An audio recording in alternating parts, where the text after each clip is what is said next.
There we go.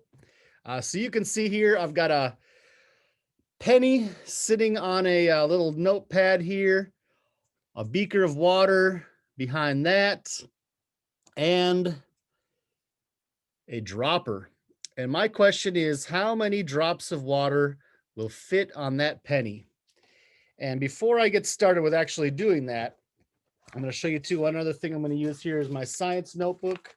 I'm going to record all of my data here in a science notebook where I've got different coins, so I can try a penny, a quarter, a dime, and a nickel.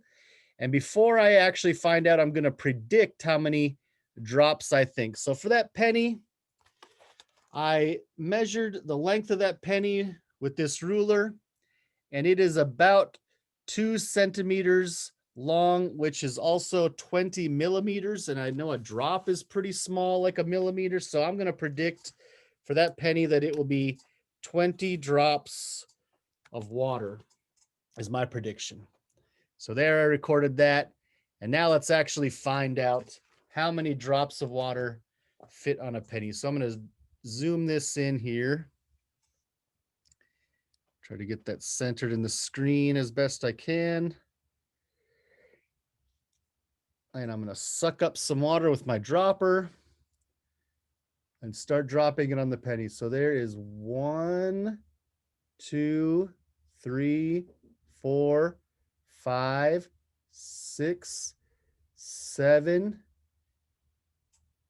8, 9, 10, 11, 12, 13, 14, 15, 16, 17, 18, 19, 20, 21, 22. Oh, and there it just finally leaked off.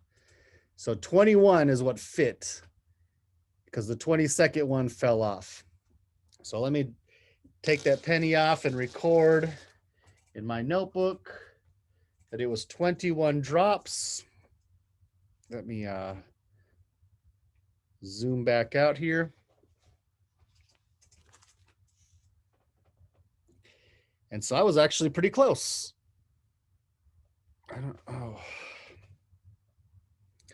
There. So 21 drop. My prediction was 20. The actual was 21. That's not too bad. All right, now let's try the quarter. And since I predicted 20 for the penny,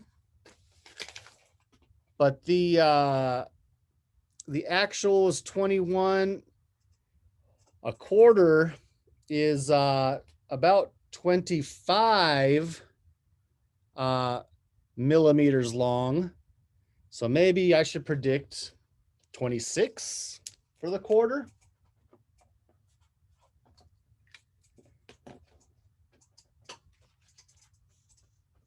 Like that. We'll see. So let me get my quarter up here. And zoom in on that too so we can see it better.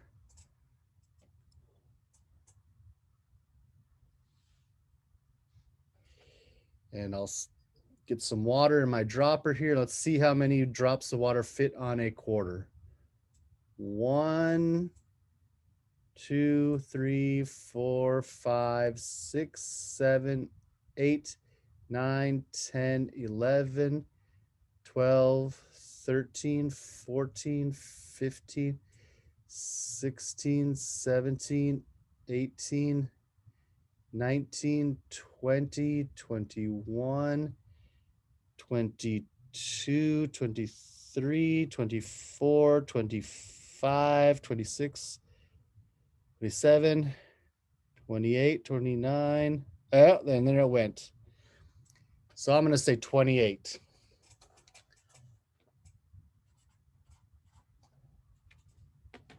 So again, I was pretty close.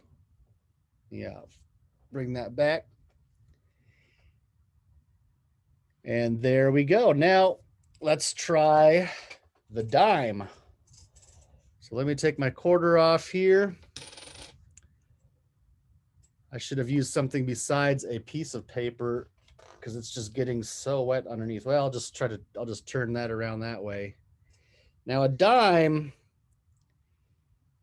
if you look at a dime, it's almost the same size as a penny, but it is actually a little bit smaller. Like if I put them right over the top of the other, you can see the penny is just a little bit bigger than the dime. So I predicted 20 drops for the penny, and the actual is 21. Maybe I'll predict 18 for the dime because it is a little bit smaller.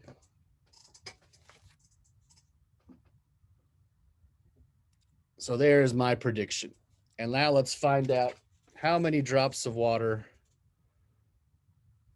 will actually fit on this dime here. So let me get some drops again.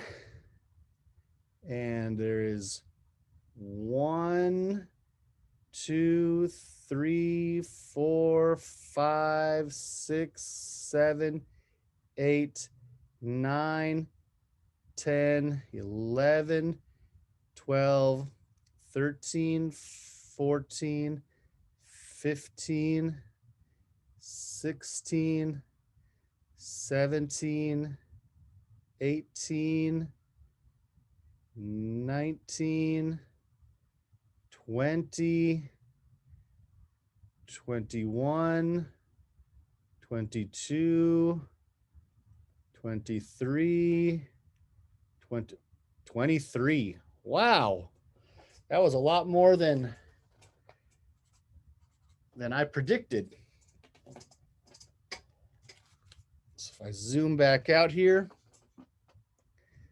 somehow, even though that dime was smaller, it was able to hold more drops than the penny, which actually leads me to a couple of challenge questions for you. Is one, I'm going to let you do the nickel by yourself. And we know a nickel is bigger than a penny, but smaller than a quarter. So what prediction would you make for that nickel? And then actually try it if you can find a nickel.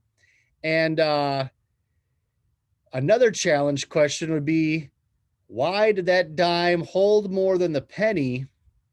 And then a third question, a challenge question would be, is if I repeated this whole investigation all over again, would I get the same results?